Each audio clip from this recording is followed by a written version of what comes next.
What we're going to do now is just turn the microphone over to other questions. I'm going to invite Danica to host some live questions.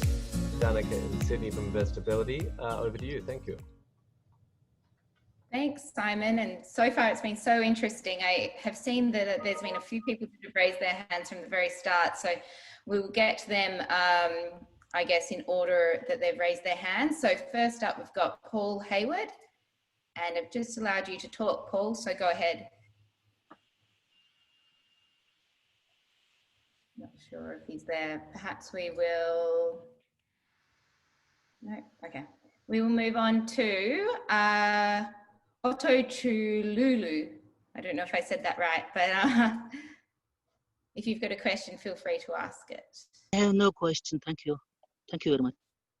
Okay, I'll hand over back to you now, Simon. Wonderful, thanks. Yeah, I've got a bunch of questions here. Kelly, just while you're there, I think this is a related question to the investment life cycle. How do you manage your investments based on the expiration cycle of a company from discovery hole through to studies and so forth? And that comes from Daniel Ortiz. Thank you, Daniel, for your question. Katie?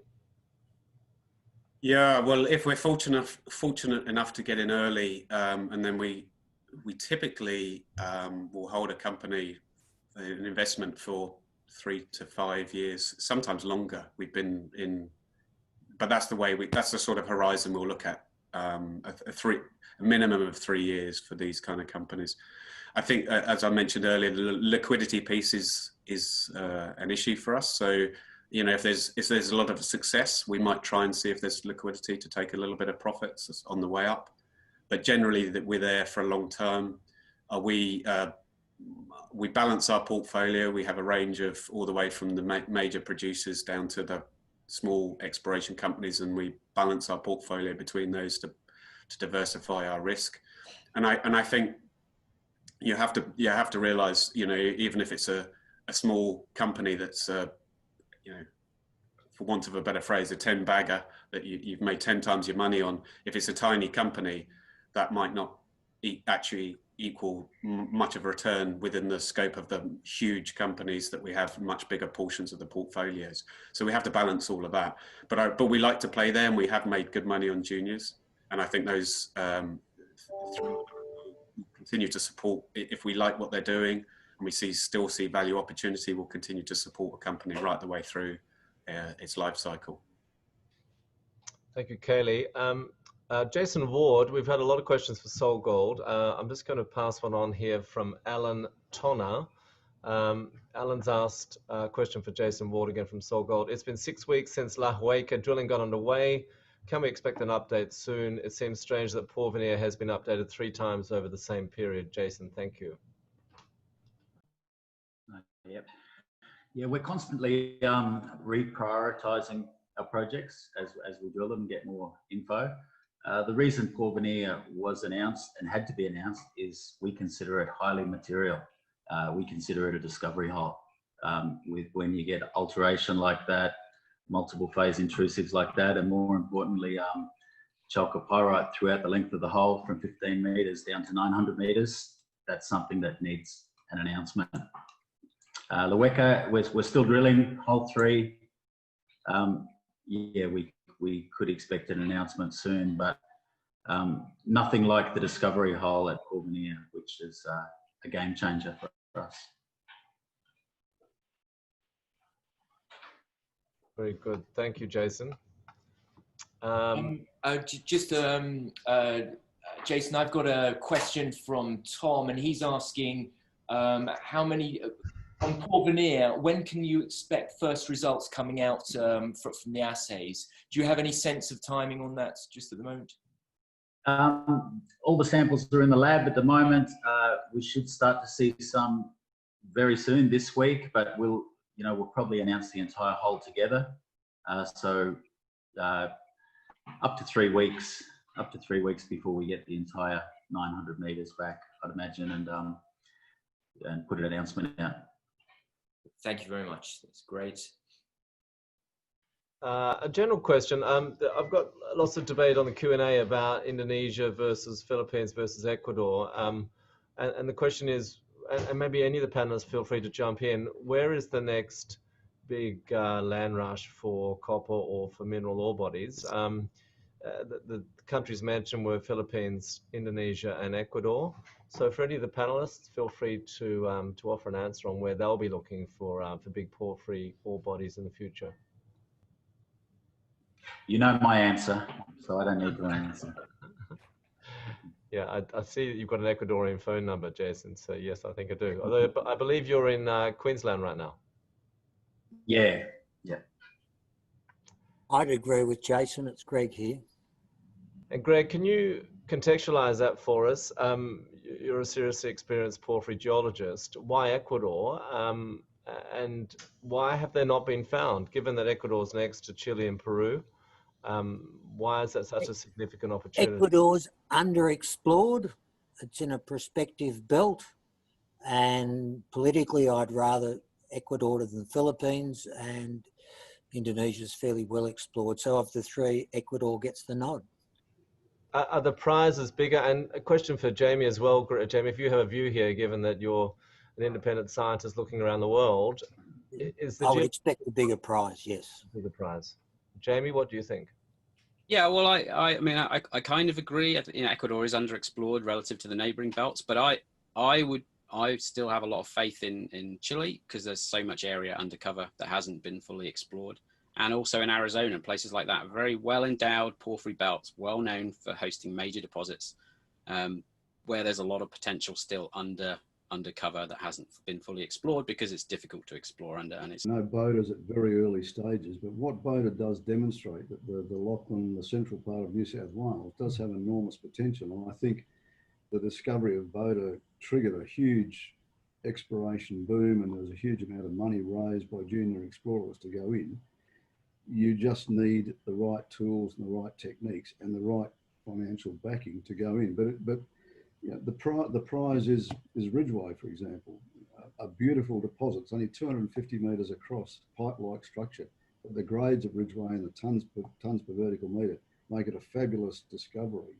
It's not in the giant stage, but in terms of return on investment, you can't go past those kind of things. So I'm not actively promoting New South Wales or Victoria, but I'm saying that, you know, as far as I'm concerned, where I'm putting the exploration dollars, I'd be doing it in New South Wales rather than going off anywhere else at this stage. You can't convince me there are better places to explore. Very safe jurisdiction. It's a very safe jurisdiction, correct. And it's got a lot of infrastructure. And in what new tools, if any, are you using now that weren't perhaps available, say, 10 years ago, to find these valuable ore bodies in Australia? I think the thing that Jamie's just talked about, this green rock geochemistry is you know, we've been using it and it's been fantastic. But I think some of the new electrical techniques like 3D IP, deep penetrating IP, EM, those things which have become very cost effective and could get you 500 metres to 1,000 metres penetration into the ground to see where your conductors are. You just have to understand what that conductor is. And that's why it's almost worthwhile drilling a hole very early on, which is what we're now doing, to see what is the conductor. Is it worth following? Has it got economic mineralisation, or is it just a huge pyrite deposit? So I think there are a lot of things like that data management, data manipulation. You know, we do routine lithogeochemistry probably on 60 elements, and you know, no person could sit down and look at those things and say, yep, good, I think in that little spot there, we've got something. That data has to be properly managed, and there are programs like iGas that do that and give you a very quick indication of your targeting. So I just think the technology is improving, accelerating all the time. And it doesn't just apply to Australia, it applies globally. I just think I just wanted to add in. I think Kaylee and Ian bring up very interesting points. I agree with Kaylee with the extension. Certainly, I've seen some really interesting projects just to the north of Cascabel into Colombia and that extension of the belt. And at the same time, there is this amazing work being done in New South Wales, the Staveleys, the Alkanes, then the work that Kodiak are doing. And that's why I think we've just got such a great selection of porphyry hunters today.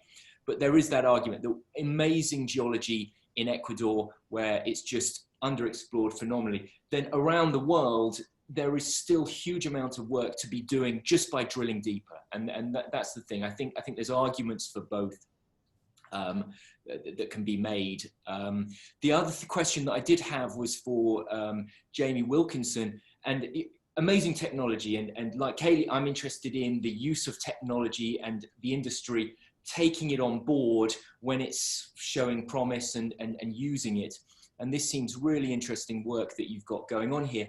A question about, you know, is this cost open to the juniors? Are they able to afford to come to you, Jamie, and say, you know, we want help with learning where to drill. We think we're onto something. Is it cost prohibitive for them, or are you able to welcome them on board and work with them?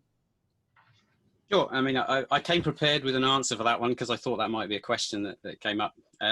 So it's relatively expensive technology, if you like, but it's been developed over a number of years. So the cost is coming down with more automated approaches to collecting the data. So it's not a routine method that a commercial analytical lab would offer. So there are only a couple of labs really doing commercial work in the world of this kind. One is at Codes and the other one is our lab in the Natural History Museum. So there is kind of limited capacity in that sense. But in terms of the cost, I did a quick calculation depending on the cost of drilling where you are in the world. The cost of a kind of initial survey, which might be around 15 samples or something like that, which is about the level that I showed that resolution, inverted commas, discovery using the green rock method. That sort of number of samples would be about the cost of about 75 to 100 meters of drilling. So it's a small amount of money to spend on something that can give you a huge amount of information, in my view, and would potentially save you many drill holes, much wasted drilling if you're focusing your efforts very early on into the right parts of the system.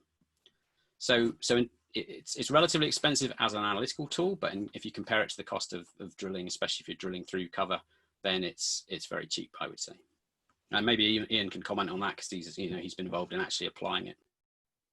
Absolutely agree. I mean, yes, if you're doing your routine, IAS analysis for gold, copper, lead, zinc, or something like that, yes, it seems expensive, but you're right. The actual vectoring capacity of it is amazing. We've certainly used it to define targets, to say, and rank targets, and so that's a better target than that one on the back of that. So I think it's an incredible tool. That's the way we treat it. If you want an actual number, I mean, I guess in our lab, it's about, if you're analyzing two minerals, so if you're analyzing both epidote and chlorite, which give you different kinds of information, it's about $1,000 a sample. Turnaround time is 6 weeks for the analysis.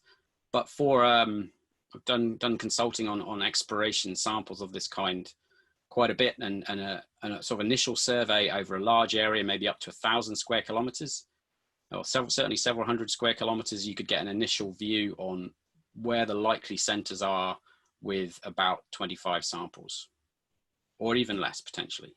So if it's a big area, 25 samples, you're looking at, say maybe $25,000 tops.